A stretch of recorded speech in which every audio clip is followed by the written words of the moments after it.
Welcome to another episode of Tech Lounge, a podcast where we discuss the ever-changing world of technology. Right. And now your host, Dan Duran.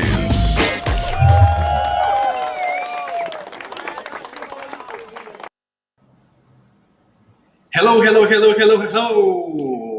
everybody. My name is Dan Duran, and I'm the host of Tech Lounge, where we discuss topics related to business, leadership, technology, cybersecurity, and so on. We have a fantastic show for you today. We are streaming live on LinkedIn, Facebook, and YouTube. We are also on major podcast platforms, including Apple Podcasts, Google Podcasts, Spotify, Amazon Music, TuneIn Radio, iHeartRadio, and Podbean. So please make sure you follow by using the hashtag Dan Duran and watch us every Friday at 12 p.m. live, and also Friday afternoon if you're listening to a podcast. This is the Tech Lounge. Sit back and relax.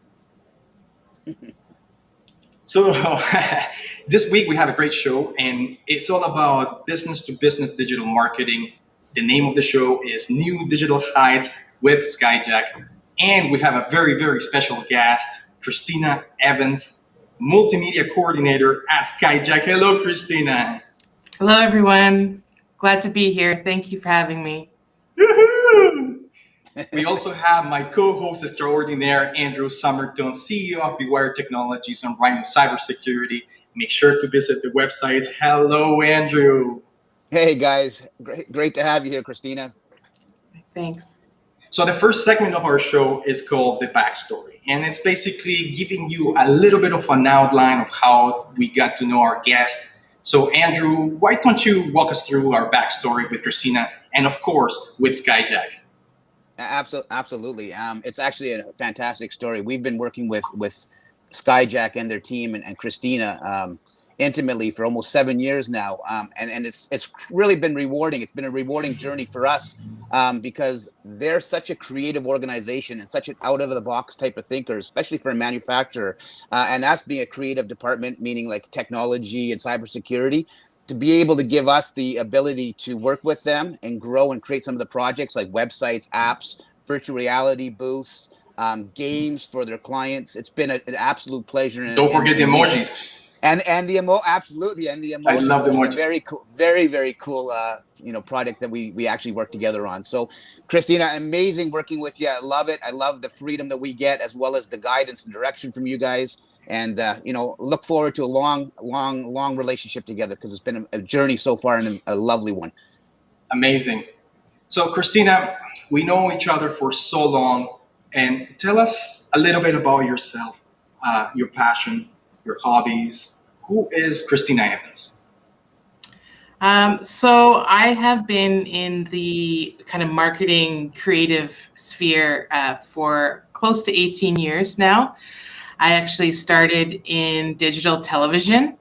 And really? right off the bat, I was doing all the branding, as well as a lot of everything from website creation to early email marketing, when there was barely a platform for email marketing. So yes, really a pioneer. Yeah.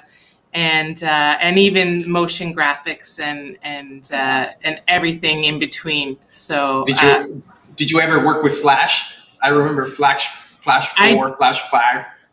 Oh, Flash was actually the main program in my postgrad that I did.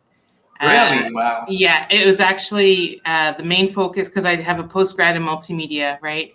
And the main two products that we focused on were both Macromedia. So it was Flash and it was Director. Exporting .exe files for CD-ROMs, if that makes Are we me aging sound ourselves old. here?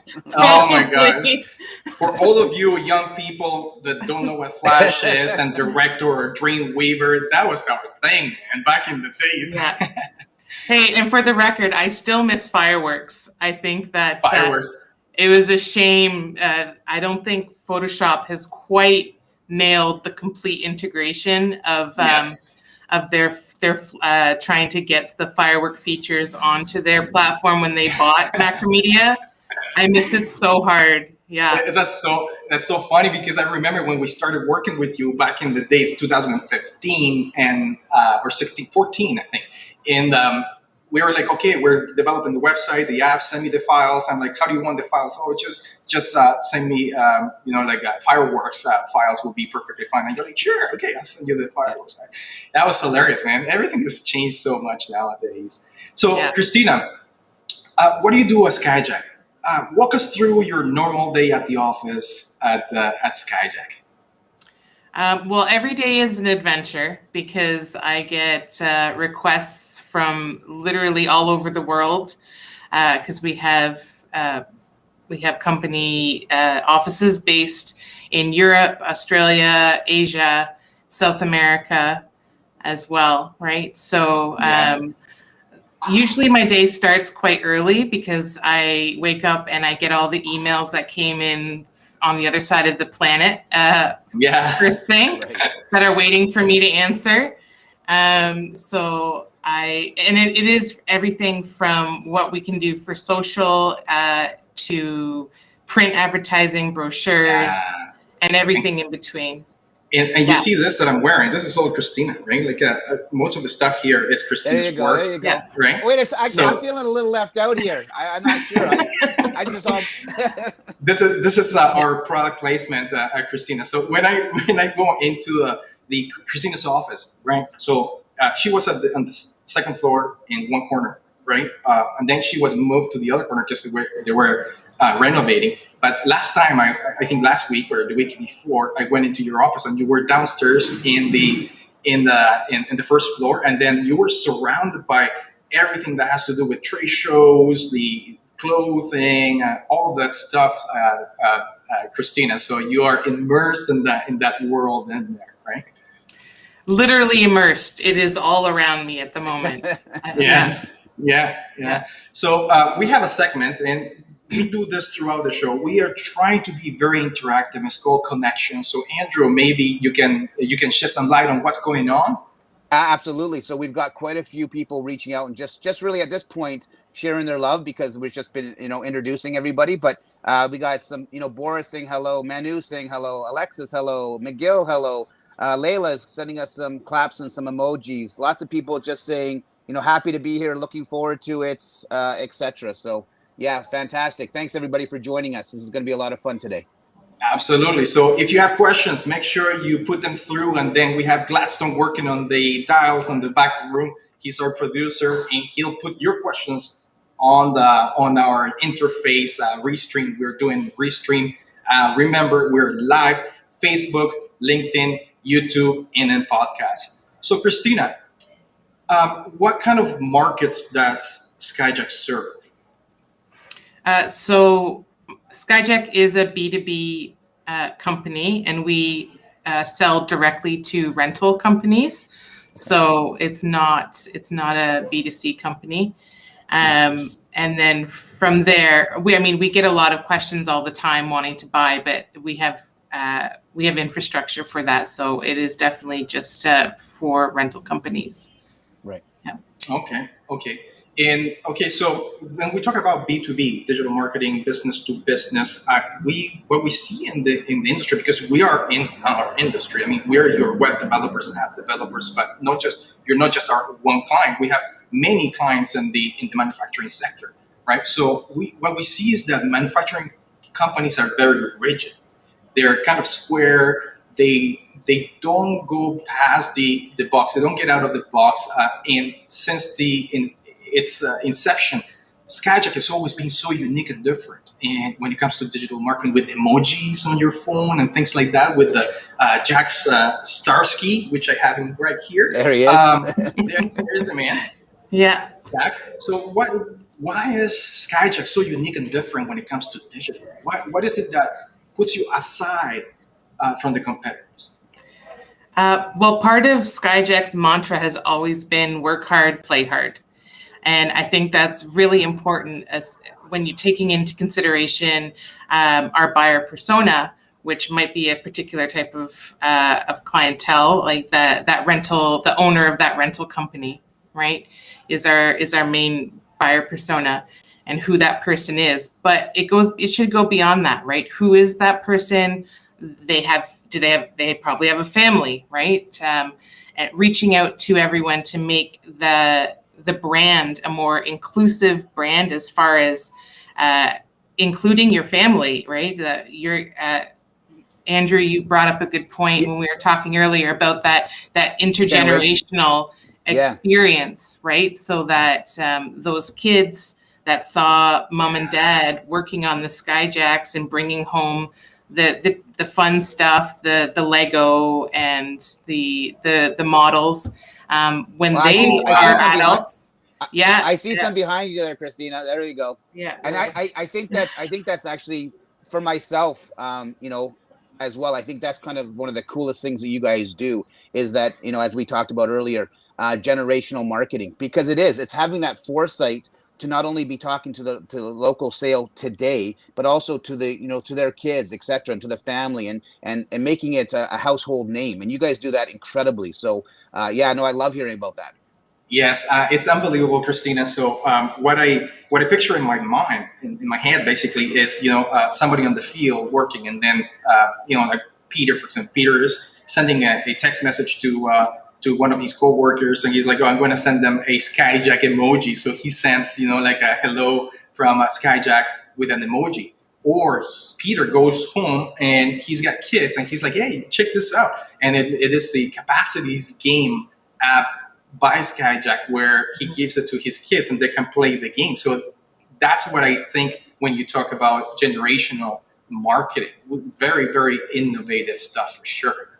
Absolutely. Dan, we have a question I just want to read out here. And Christina, because it's kind of a curious question, because Skyjack is a global company, very, very recognized. But Adrian says, Christina, how would you attract a new lead for Skyjack? Tell us your business-to-business strategy. So as a marketer, obviously it's a little different than, a sales guy picking up the phone and contacting maybe a rental company. What's your vision behind that? How does that work for you? It is a precarious situation as well. The fact that, or basically for Skyjack, the problem that we've always struggled with, and all companies struggle with in our sphere, is that everyone knows who we are. A rental company knows who Skyjack is, right? The new lead is more, how do we get that customer that maybe hasn't been crazy about Skyjack in the past, or has traditionally bought other brands. Mm-hmm. How do we get them to pay attention to our products, right? So and again, it's very much do we do digital marketing? Do we do like traditional, the way that you refer to digital marketing as like Google ads?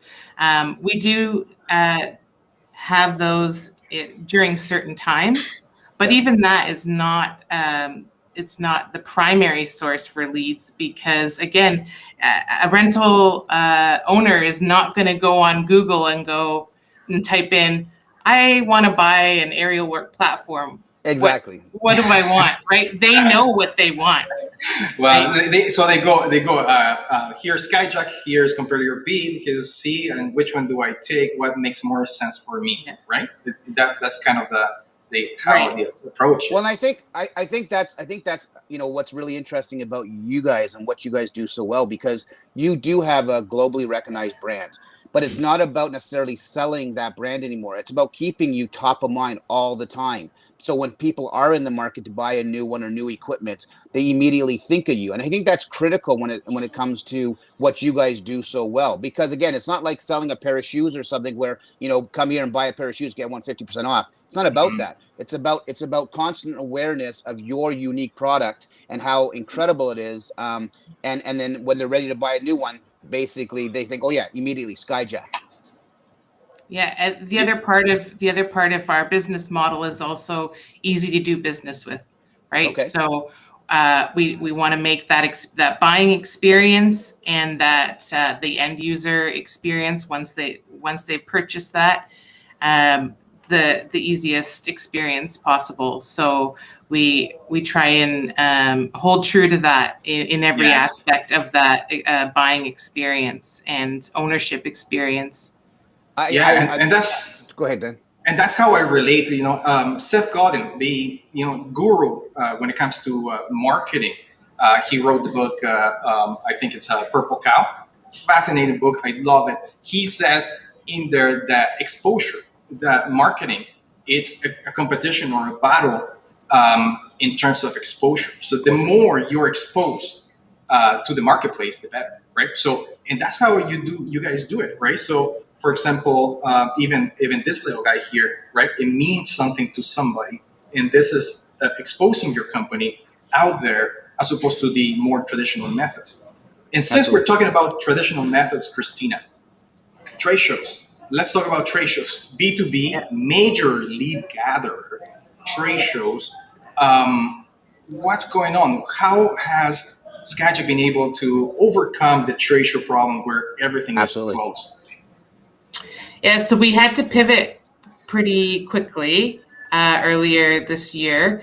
And you guys helped us. You're amazing at pulling off our virtual experience earlier in February. You're going to make me blush now. Yeah. And you know what? It was, in all fairness, it was a challenge because the guys who were working on our team, they didn't want to do anything else because they loved working with you and they loved that project because it was so cool. Yeah. And you're referring to the Sky World virtual booth. Yeah. Tell us about it. How you came really early into the game. In terms of your competitors and stuff, and how did that go with you for you?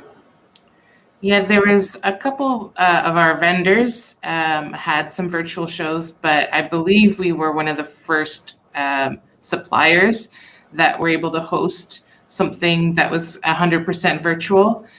So we tried to be as thorough as possible, and once again, easy to do business with. So we wanted to make sure it was easy to access worldwide, and have as much information for both our rest of world clients and customers as well as our North American. We have to make sure we never exclude any of those target demographics. And it wasn't, the thing is that what we pulled off digitally, we did almost as much offline as well, right? It was a very encompassing marketing experience because we sent out people, as much as the world wants to go digital, people want to touch it, right? They still want to see it. Absolutely. So we still had to develop that touching aspect of it. So what could we send to all our customers to include them and to know that we want them to be on the virtual side of it as well. So there is a lot that went on to pull that all off. So it was a great success. We were very proud of that. Yeah, Christina, and thanks for that. We have a question here that I think we did answer it from Layla earlier. What is the main source of Skyjacks? No, I think it's the same question. Yeah, so we did answer that. But I have a question in regards to being a very creative person as you are and very instrumental in your team at Skyjack. What is the outside influence as far as decisions like Sky World and the fact that you are a global company? And you get those emails early in the morning because overseas and different cultures, different locations, etc. How instrumental is that in your thought process, in your execution of your cool products and services? Yeah, interesting. It is. It takes a lot from the global team effort to come up with ideas, and I'm probably the funnel executor that has to sort through what is viable. And then, I have the chain of command, my vice president of marketing and the president who at the end of the day make the decisions of what we're going to produce to go forward. So things like the emojis were suggested by our team in Asia. And they had some ideas, and they were great, but they were very specific to their market. Right. So we wanted to take that idea and do it as a global launch, right? So they did have some that had their own language embedded into them, but then we also made them for a more global audience as well. Wow. So in the thing is that we are on one side of the we're just one part of your puzzle, right? So we develop technology, right? So we do the website with TechPub or the emojis, the app, etc. But we don't know what's going on after it's launched, right? We work on the technology and we say here it is, it's ready to go, and then you do your magic, right? You go out social media and then you plan this interaction between the virtual and the physical world, and go out with your digital marketing strategies. So that's pretty cool. Andrew, any comments, any questions? We do. Well, we have lots. I'm not going to go through all of them. We have lots of. It's funny because our developer Julian is here, who was talking about the Sky World. And actually, when I made that comment about didn't want to work on anything, he actually said, "Yep, that's true." Keep them coming, guys. Keep them coming. More questions, the merrier. Diego we just posted something here that people can see. Hey, Christina, initiatives like Skyjack Alien, are they for internal purposes or will they be used business to business marketing? I know we talked about that, but do you want to maybe just touch on that a little bit more, or how does that, because I think that talks to the generational marketing, right? So over to you. Yeah, it's a great question too. So it was launched initially for an internal purpose. But because it is tied directly to Skyworld and how we had that kind of outer space theme going on, so we wanted to have that connection because we do try and get the biggest bang for our buck. So what can we use that we can use for not just one thing, but we can use it for other things? So there's a photo competition going on for employees, and this is not the first time that I think this is actually the third launch that we've had, like a little stress toy. We've had a cow and we had like a little fat dude before that, right? Nothing to do with the equipment that you sell. See, that's the thing. You know, it's pretty cool. So and one point that you guys brought up, the internal and external component, right? So you have a market out there, the external market, your target markets, but you also have another target market, which is your own employees. I mean, you're always hiring people, and you need to maintain those people motivated, and this is where these campaigns are very effective.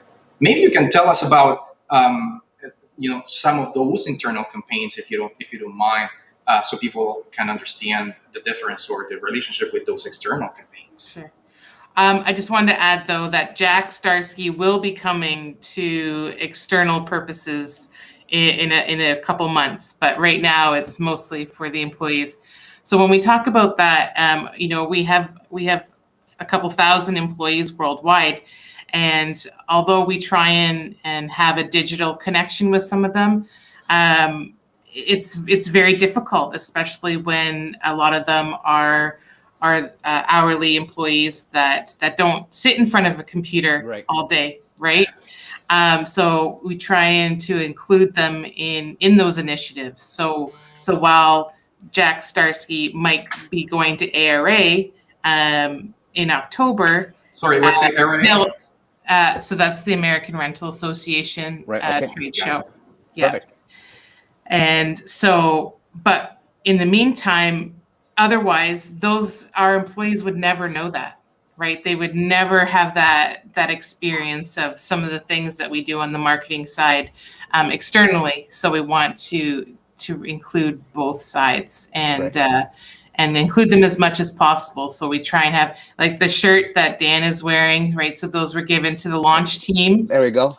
For our new boom line. That we launched in February. So the whole team on the production side and everyone that was involved, right? And there's so many people that are involved. It's almost like at the end of a movie, right? When you see the credits, all the credits. and there's hundreds of people that went into making that product and that movie happen. So it's not any different when you come to the manufacturing side. Amazing. And you know what? That's the thing. That shows culture, right? Your culture is so rich. I remember the Ice Bucket Challenge, how everybody participated in your company. Building that internal culture through marketing is so important, because every time I go into the Skyjack plant number 2 in Guelph, I see everybody wearing the Skyjack gear, and that's from the shop, right? Because you guys have a shop where people can actually buy merchandise and all of that. So it's so super important for everybody. Dan, I just get, you know what? I have to agree, because one of my biggest things in business is culture and inclusion. And Christine, what you're talking to is so critically important. The marketing side of things, the product, but you know what? You're only as good as the people that are surrounding you, and the interaction, the culture of the people that you work with. And for somebody to want to wear your company name inside the office or outside of the office by choice, just speaks to that culture, speaks to that pride. So obviously you and your team and the entire company, Skyjack, is doing an awful lot of things right. So kudos to you for that, because that's what I strive all the time in business, to make sure that, we build that same type of culture. So kudos to that. And I think you've done a really fantastic job. For example, I can give you an example. We shut down the entire company for this show, so people are tuned in to what we're doing, right? And they're always interacting with us because they know the benefit, and we have such a great culture at our company as well. So, Christina, moving on, and I think we have a question. We do, yeah. Andrew? Do you want me to jump? Yeah, I didn't know if you wanted. I got it. So Gabriella is reaching out. She's saying, "Hello, Christina. Can you tell us your best advice for business to business or B2B marketing?" Wow, good question. Yeah, I think that goes back to when we touched upon the buyer persona for B2B marketing, right? It's not just where they live and how much money they make a year, but it's more who they are, right? You need to get into the headspace of your buyer and what their interests are, and then tweak your marketing towards that, right? Because at the end of the day, we're all kids. We all want to have fun. So when we're at work, right, we want to do something that excites us. So let's say this is like just a complete example, right? But if you have a company that that everyone loves hockey, which is not us, so that's why I'm using an example. Everyone loves hockey, right? But your product has nothing to do with hockey. Right. That's still a valid avenue that you need to pursue, right? So tweak your marketing, tweak their interests, so that you have to blend their interests with that product, and then that's where that middle space is where you find that successful marketing campaign that speaks to your customers. Nice. Exactly. So it's not just the geographics and the demographics. It's the psychographics of what the behavior is, basically. Yeah. And something very interesting when you said that you have to see what you put on your marketing campaigns, and how you mesh the marketing campaign. You, in terms of age, you have certain age ranges that you want to target, right? And in technology, as we know, technology is evolving. One example that I can give you is the virtual booth, right? So we could have made the virtual booth with the goggles, with the 3D goggles, and the total immersive technology and devices. However, you're like, no, we don't need that because that does not resonate with our target market. Like a 50-year-old, 60-year-old is not going to buy the goggles to go into our immersive technology. So I think those are critical questions that you have to ask yourself, and to blend it into your marketing strategy. You know what, Dan? I think it's so true, because they always say, think outside of the box and think ahead and look around the corners and stuff like that. And you can't look too far either, because you can't forget where you are, but you want to be innovative like you guys are doing. And so I think that's bang on with that approach, because you're right. If you went too far ahead, you're forgetting about your core business in some ways. So it is a challenge. And I think that's a really good point, Dan. Yes. Yeah, and we did. We dipped our toe a little bit into the augmented reality sphere as well, but it's not quite there as far as our end users and our online virtual engagement audience isn't quite there as far as wanting to engage in that. It's not like we're going to put it back in the bin, but we're going to still pursue it. And that, the AR is always changing. Yes. It's so fast. Like it's 2 weeks old. It's already yesterday, right? So I'm hoping that that in another 6 months to a year, our technology will be able to handle like the bigger renders. I think that's really one of our biggest roadblocks from a virtual point of view, is that our products are so heavy. Yes.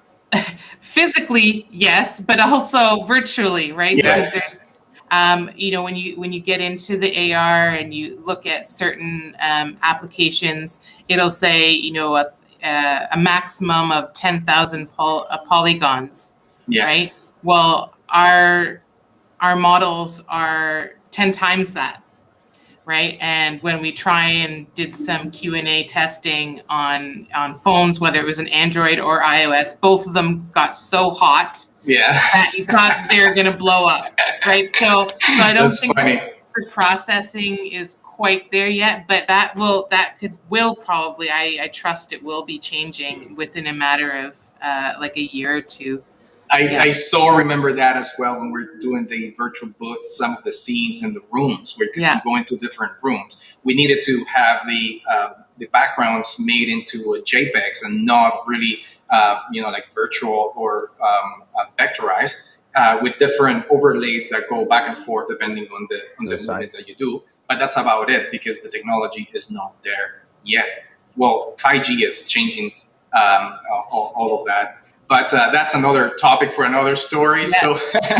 So Christina, I have a question for you, and tell us, in a nutshell, what is your greatest achievement in marketing at Skyjack? Oh, well, I have to say that the Sky World was probably the biggest achievement that we pulled off. Not only because of the level of virtual integration that we pulled off, all the new technology we'd never done, FBX, 3D files, interactive before. So that was a first, as well as the all-encompassing offline part of that as well. Not to mention the fact that it was all turned around in a very quick amount of time. Right, something like that, you'd normally be given like a 2-year heads up, but COVID kind of, knocked us out of the park. And we're like, what do we do now? I can only picture Julian, our 3D animator there with a big smile on his face going, yeah, that was me. I'm sure he's going to do it right now on the chat. Just so you guys know, we had lots of comments, lots of thank you, Christina's, for answering some of the key questions, etc. But just lots of love from the back end here. And then, there's Julia's big smile. So it's they're engaged him to do it. So there it is. But so we got lots of good questions. Another question I have, Christina, if you don't mind, being such a large corporation, and this is a really great conversation about business to business marketing. You guys obviously have a lot of free reign, and you have an incredible team that have the foresight to be able to, dip your toes in many things and then come to the forefront. What does that look like for Skyjack as far as the creative ability to do what you guys need to do? Like, what does that process look like for you? How does that work? If I'm clear with my question. I'm not sure. Well, I'm probably known as like the local or the resident crazy girl, right? With all the weird ideas. Everyone knows who I am. So but it is a team effort, right? So we have to, come up with, have different ideas will be shot around, and then it's a matter of, are we allowed to do this? Right. Right. And it's great because most of the time, I'm not saying all the time, most of the time, the answer is yes. Nice. Within reason. So yes. I have learned to accept rejection, though, over the years too. So I don't take it personally when I come up with something and say, hey, can we do this? No. Okay, next thing. So we'll try that. So Yeah, that makes complete sense, Christina. What? Go ahead, Andrew. No, I was just going to say, that and it's great because I know people who are watching. Not everybody runs, or not runs, but works with a very, very large organization that's global.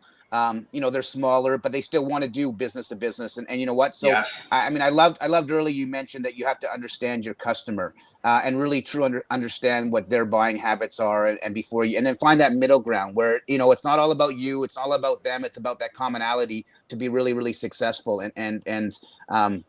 I just think that, all these tips, if people are taking them, they can apply them to themselves, Yes. whether, again, they're a large organization like yourself or a small little, 5 or 10 person business just trying to grow. Absolutely, 100%. So, well, so we're Dan, no, Okay. sorry, I was going to say a great example of the curve process as far as developing an idea was when we were doing the gaming app. That is a great example, right? Because how many times we went to the drawing board, like a few times, right? Of what we're allowed to do, what makes sense as for us as a company and as a brand. So, the end result was amazing, and right, it still had that safety message that you cannot overload your machine is the basic message for that app, but it's teaching it in a fun way, right? But it took this because you were in the meetings, is how Yes. long it took us to get to that that stage, right? And we actually Amazing. started out something very complicated, so we simplified it and made it clean and brilliant, and it was great. So that was a great.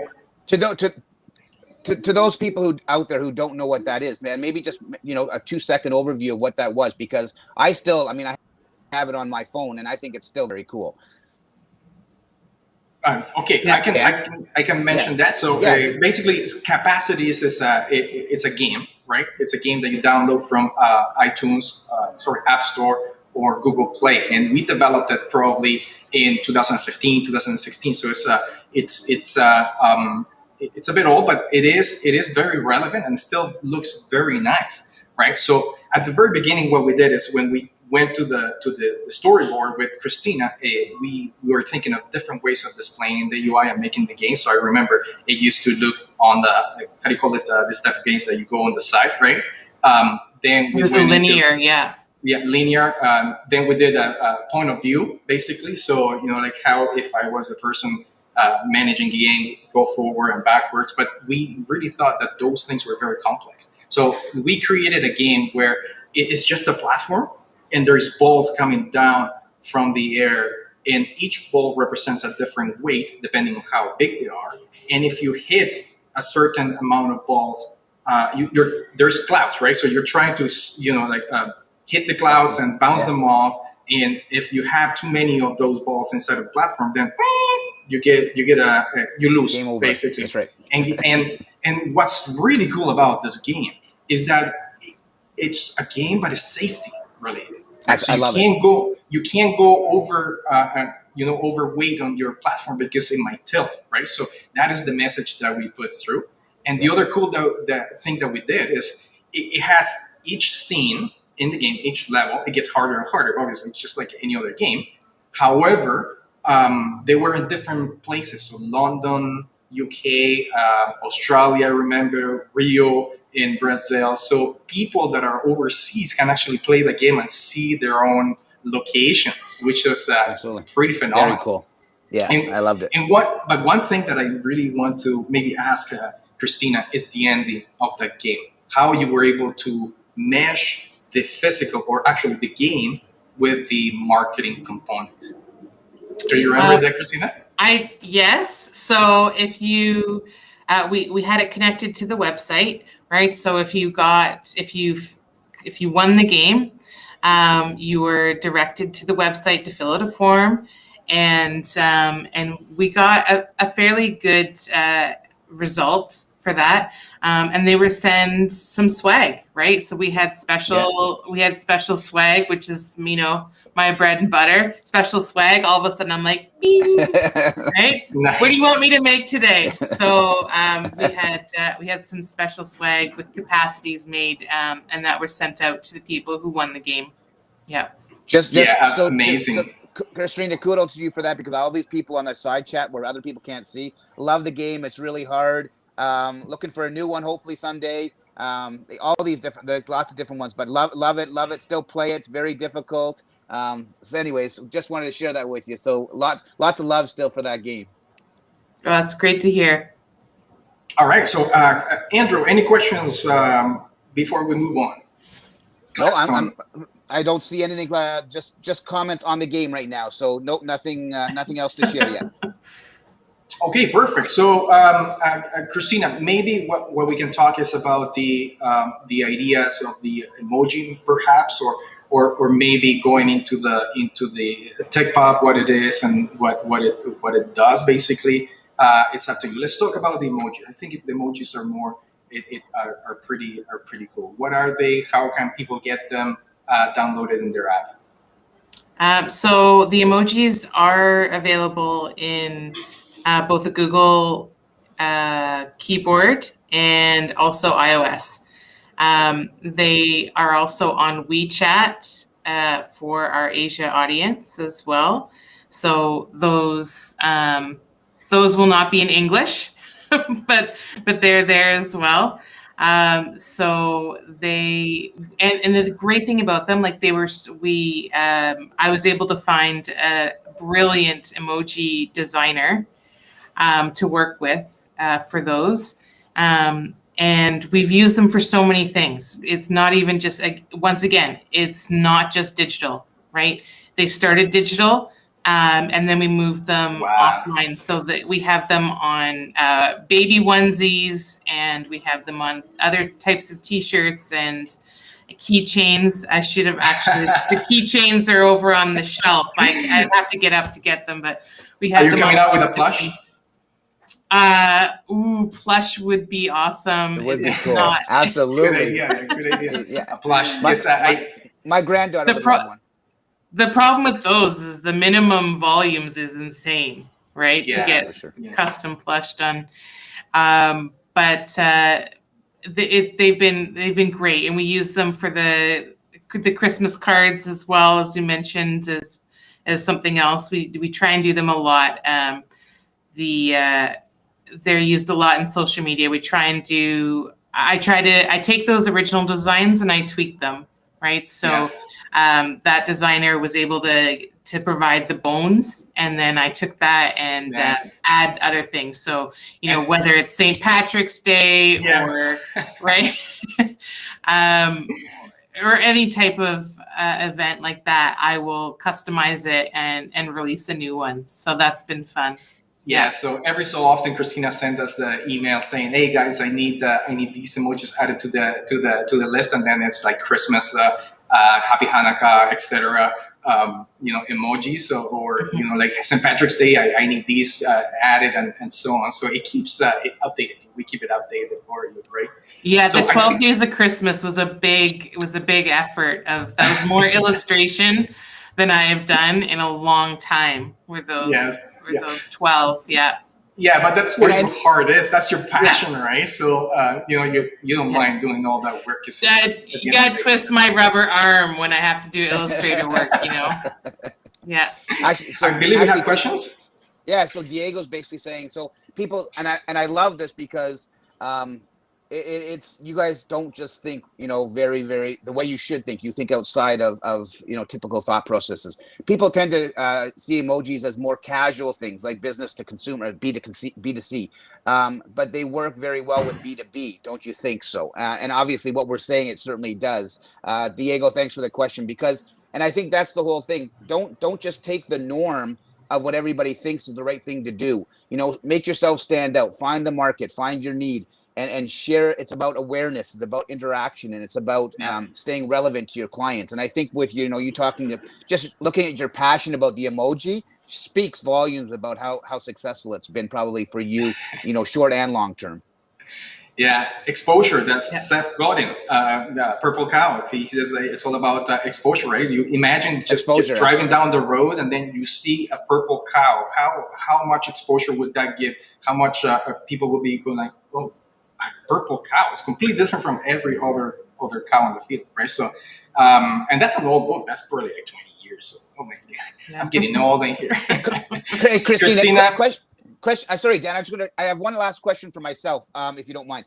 Yeah, so we're just we're past the time, so we're just going to take a couple of questions and we're going to call it our wrap. So for everybody out there that's going to be in podcast, we have a slot of 45 minutes. However, we can be over by a couple of minutes. That's not a problem. So go ahead, Andrew.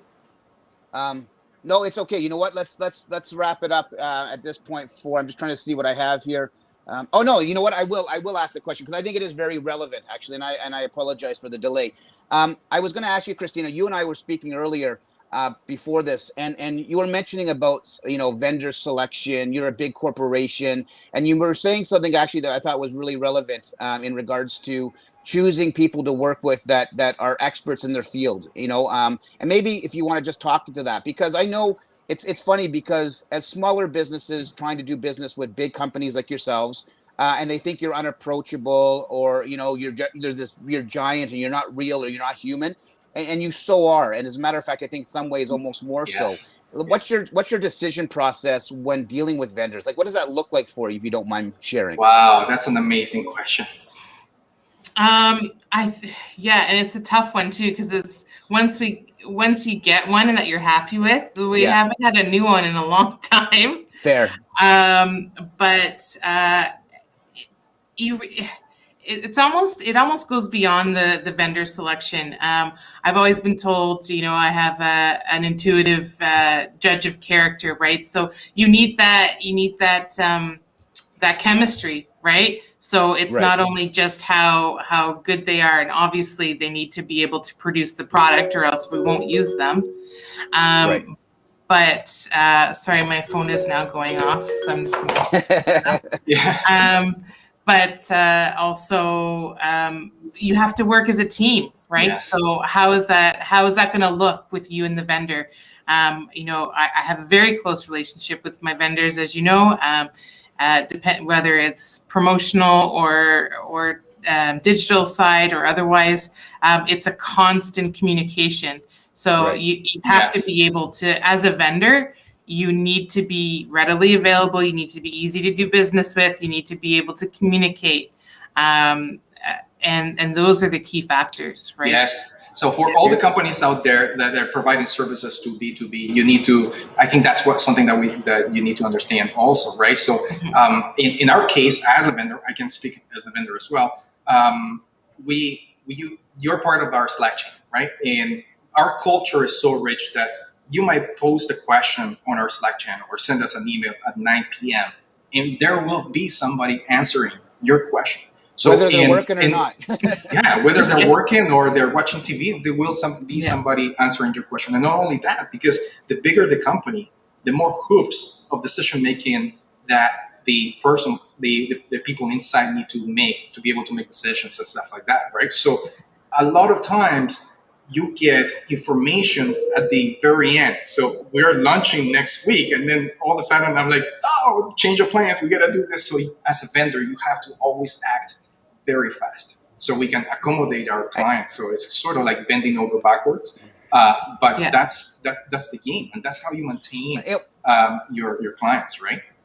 I think so, and I think it goes back to almost at the very beginning of this show when you said, Christina, you guys work hard and play hard, right? It's about your culture, and I think when choosing a vendor, correct me if I'm wrong, that vendor has to fit with your culture. It's got to have the same mindset, the same interaction and passion and love, not only for your own company, but you have to be able to transfer that culture into working with you guys, and they have to blend and mesh well. So I just, I appreciate that, because I know there's probably a lot of people out there, and I've had a lot of questions over the last few months in regards to that. How do you do business with big clients, and how does that work? And hearing it directly from you, I think, is critical. So thank you for that. Yeah, absolutely. Great. We're totally running out Yeah. of time. We're actually 5 minutes past. So, but I have so many other questions that have to do with technology. What kind of technologies do you use? Like all of that. But maybe we can leave it for another show in the future. Christina, it's been a pleasure. Thank you so much for joining us. Thank you. It's always a pleasure to work with you. Everybody, if you have more questions about Skyjack, I know some of you might be looking for a job. They just had a job fair, actually, I think yesterday. You can visit skyjack.com to reach to Skyjack. And Christina, thank you so much again. Yeah. On behalf They all of come to me. So if you email Skyjack website, you got me. So there you go. Nice. There you go. Join us next Friday. We're going to be having a very, very important tech show. It's going to be 5 ways you can protect your small business. So it's a cybersecurity on a budget type of show. We're meeting with Cedric Potty from Pundit or Pund IT. So join us Friday live, 12 p.m., Facebook, YouTube, of course, LinkedIn. And make sure that you follow us for more technology, information, and content coming to your devices. Thank you so much, Christina, and it's been a pleasure. Thanks, Christina, so much. Thanks, Great. everybody. Thank you. Bye. See you, everybody.